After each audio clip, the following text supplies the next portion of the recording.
საზოგადოებაში კონკრეტული გეგმა კი ხარშია გამოკიდებული.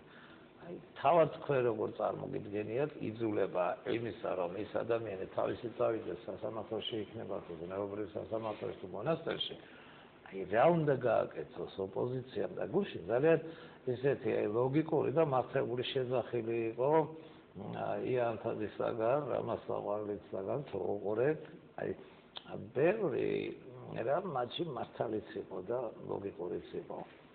ცოტა რაღაცა თქვენს დააკელით, ცოტა რაღაცა საერთოდ აი ამ დემოკრატიულ მოძრაობას აკლია.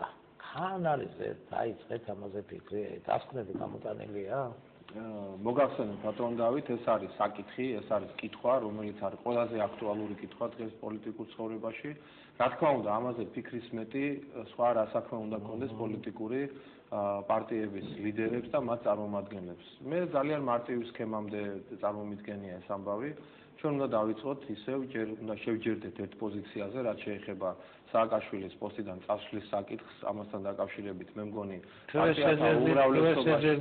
ვერ შევჯერდით, ვინც შევჯერდებით, ისინი დავიწყოთ. მე ბატონ დავით, ვერ ვიქნები მძევალი, დაუშვათ იმ სიტუაციის, რომ ეხლა რომელიღაცა პარტია თვლიდეს, მაგალითად ნოღაიდელის პარტია, რომ ჯერ ადრეა ამ თემაზე ლაპარაკი და ამიტომ მე ამ საკითხზე მუშაობას არ დავიწყებ. ჩვენ ვცადეთ ყველაფერი.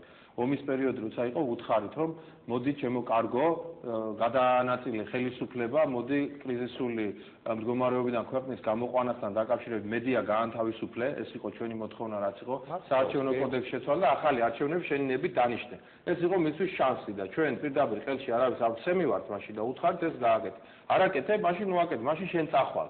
და არ წახვალ, მაგასაც ვნახავთ თუ არ წახვალ. არც შაშან არ უნდა მას არსაც წასვლა, მაგრამ წავიდა.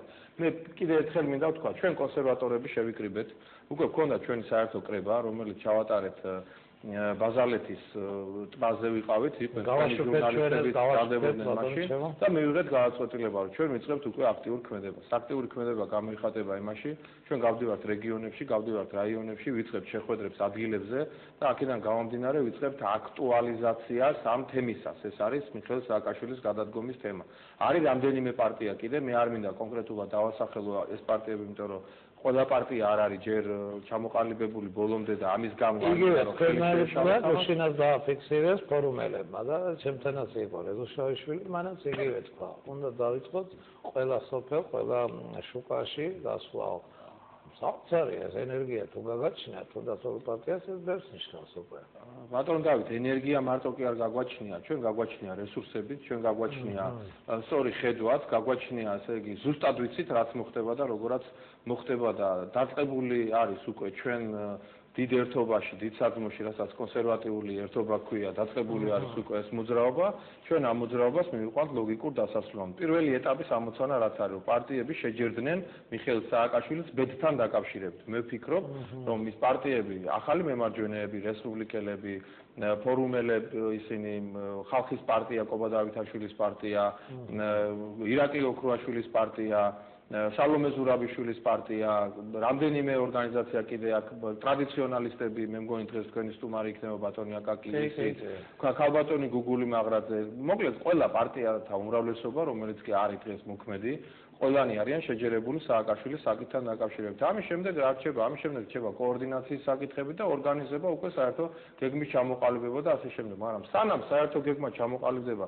ეხლა 10 და 12 პარტიაში, მანამდე ყველა პარტიას აქვს თავის საქმე გასაკეთებელი. მაგალითად, ის რომ ეხლა ჩვენ კიდევ ერთხელ ვილაპარაკოთ, რომ აი იქეთ დვანიშში და ახალქალაქში და ადიგენში არის პრობლემები, იქნება პრობლემები თუ ახლა ეს პერიოდი ჩვენ არ გამოვიყენეთ იმისთვის, რომ სწორედ აი ამ რაიონებში მივიტანოთ სიმართლე, მივიტანოთ მართალი სიტყვა. ჩვენი მთავარი პრობლემა არის არაინფორმირებულობა, ბატონ დავით, უნდა გითხრათ, საზოგადოების დიდმა ნაწილმა არც იცის დღეს ამ მდგომარეობაა. ზოგს კიდევ რაღაც ილუზიები აქვს, ზოგს კიდევ გონია, რომ აგვისტოს ომი მოგებით დავამთავრეთ ჩვენ და ახლა რუსეთი არის საცოდავ მდგომარეობაში და მიწაზე ყავს თურმე გატყეპებული და იხვეწება, რომ თავი დამანებეთო, ესე გონიათ რაიონებში, სოფლებში, ყველგან გასვლა უნდა, ყველგან იმ ხალხს უნდა დაენახო, ყველგან იმ ხალხს უნდა უთხრა, რომ ვიწყებთ ძმებო, ვიწყებთ და ახლა ის რომ გულის იმედგაცრუება არის, ესე იყო შარშანაც და არაფერი არ გამოგვივიდა, ეს რას მაგონებს, იცი ახლა შარშან რომ რაღაც პენალი არ დადო საჯმა ფეხბურთზე და ახლა რომ ვიტირო იმაზე სულ რომ აი პენალი არ დადო, პენალი არ დადო. ჩვენი ამოცანა არის რა? არ უნდა გავჩერდეთ, არ უნდა მოვეშვათ, არ უნდა დავიღალოთ, არ უნდა მოვდუნდეთ და მუდმივად უნდა ვიყოთ ფორმაში. რამდენჯერაც წაგაქცევენ, იმდენჯერ უნდა წამოდგე. რამდენჯერაც დაგაჩოქებენ, იმდენჯერ ისე უნდა მოემზადო თავიდან ბრძოლისთვის.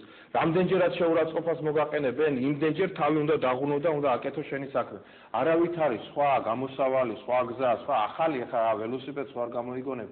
რამეს და ხა შარშანდელზე მე გეტყვით მაგალითად და შარშანდელის დანახვა შეიძლება ცუდი მხრითაც, შეიძლება დაინახო კარგი მხრითაც. მე მინდა გითხრათ რომ მაშინდელმა ოპოზიციამ ისეთ პირობებში, რა პირობებშიც, ესე იგი ჯარი, პოლიცია, უშიშროება, მთელი ფული, ფინანსური რესურსი, მთელი სატელევიზიო საშუალებები ტელეკომპანია კავკასიის გამოკლებით იყო ჩვენ წინააღმდეგ. ჩვენ ვინ გვიდგა ხარში მეგობრებო? გახსოვთ ალბათ ძალიან კარგად, თუ როგორი იყო ჩვენი ხვეწნა, თხოვნა, მუდარა, ბიზნესსაც ვეუბნებოდით, ძალოვანებსაც მოუწოდებდით, უშიშროებასაც, ჯარსაც, უყველასაც, რომ არ გააფეტიშოთ ეს კაცი, ნუ მიყვებით ამას საფლავში, დაღუპავს ეს კაცი ამ ქვეყანას, ვამბობდით, არ გაიყიდოთ ერთ კანისტრა საწვავზე, არ მისცეთ პატიმრის გამოშვების გულისთვის ხმა, იატაკი რომ ვიღაცამ ციკლოვკა, რა ქვია, მოგიხვეწა, ასე ვთქვათ, ამის გულისთვის ნუ მიცემ ხმას, თორემ ეს ცუდად გამოვა და ამას ვამბობდით, ესე იგი დილიდან საღამომდე ამაში ვიყავით ახლა. თუკი იმაზე ვილაპარაკებთ, აი ჩვენ ერთხელ გამოვედით და ეს საქმე არ დამთავრდა. მე ვარ 20 წელია პოლიტიკაში. ამ 20 წლიდან 19 წელია ვარ ოპოზიციაში. ერთი წელი, როცა ბატონი ზვიად გამსახურდია იყო ამ ქვეყნის პრეზიდენტი, მაშინ ვიყავი ხელისუფლებაში, ძალადობით დაამხეს ის ხელისუფლება და იმ დამხობიდან, მანამდე კომუნისტური ხელისუფლების დროსაც ვამბობდი, რომ ჩვენ კომუნისტების შეცვლა შეგვიძლია და მერეც არასოდეს არ მithქვია და არ დამიწუწუნია, რომ ერთხელ რომელ შევცვალეთ შევანაზე, ამიტომ მეორედ არ უნდა ვიფიქრო მაგ თემაზე. არავითარ შემთხვევაში ასეთი ფიქრი არის დამღუპველი. ჩვენ უნდა ჩვენი წყობრი, თანმიმდევრული, ასე იგი ჭკვიანური, გონივრული, მიზანმიმართული გეგმა უნდა დავდოთ. ეს გეგმა არის უკვე პრაქტიკულად ჩამოყალიბებული, ამ გეგმის კონტურები ჩანს და მე ვფიქრობ, რომ ეს გაზაფხული იქნება ამ ქვეყნისთვის ახალი არჩევნების, ახალი ძალის, ახალი ხელისუფლების პერიოდი, უკვე ეს ყველაფერი სახელზეა უნდა გითხრათ და თუ იმაზე ვისაუბრებთ ჩვენ თუ ვინ და რომელი ძალა მოდის ხელისუფლებაში. აი ამ პროცესში გამოჩნდება რომელი ძალა მოდის. და ხეთ ახლა SMS მოვიდა უცნაური მერაბიშვილმა პედაგოგებს ბლოკნოტი და ორი პასტა დაურიგა. თქვენ როგორ ფიქრობთ ისვის დაურიგა? აი ეს ისე ვინდაურების და ფაიტონების გამეორება არის. არა, ერთი პასტა რომ ეცა ლოგიკა იქნება. ორი პასტა. გუშინ ხუმრობდით და ჩემი მეგობრები მერაბიშვილი მგონი განათლების მინისტრადაც დანიშნეს და ვერ გავიგეთ თქო, იმიტომ რომ განათლების მინისტრი როცა პედაგოგებზე იწყებს საჩუქრების დარიგებას, ბუნებრივია ხა სხვა ქვეყანაში ამაზე კითხვას დასვამენ, რა ხდება, მაგრამ აქ ხო ამათ მინისტრები ეს არის ძალიან პირობითი ამბავი და საერთოდ ვინ არის განათლების მინისტრი, ვინ არის პროკურორი, ვინ არის იუსტიციის მინისტრი და ვინ არის ესე გარემოს დაცვის მაყურებელი, ამას არავითარი მნიშვნელობა არ აქვს ბატონ დავით ამ ქვეყანაში ეს არის ყველაფერი პირობითი ამ ქვეყანაში უბრალოდ არის ერთი არქიფოსეთური, რომელიც ძის სათავეში, ეს არქიფოსეთური არის ძალიან ცუდ ხასიათზე, თავისი მთავრობის წევრებს ურტყავს, ეს ბოლო პერიოდია, აგინებს, მანამდეც არ აკლებდა ამას, მაგრამ ეხლა ძალიან განსაკუთრებული აგრესიულობით გამოირჩევა, ისეთი აგრესიულობით, რომ ხან ერთი წევს საავადმყოფოში და ხან მეორე და რატომღაც სულ უროლოგებთან აქვს საქმე ისეთ ადგილებში ურტყავს, არ ვიცი. მე ვფიქრობ, რომ ძალზე სერიოზულად არის განსახილველი ამ კაცის, ესე იგი, ხელისუფლებაში ყოფნა არ ყოფნის საკითხი, არა მარტო პოლიტიკური პარტიების მხრიდან, არამედ სერიოზული კლინიკური პრობლემებიც არის, როგორც ეთყობა და ამ თვალსაზრისითაც ჩვენ უნდა რაღაცნაირად უნდა ყურადღებით ვიყოთ.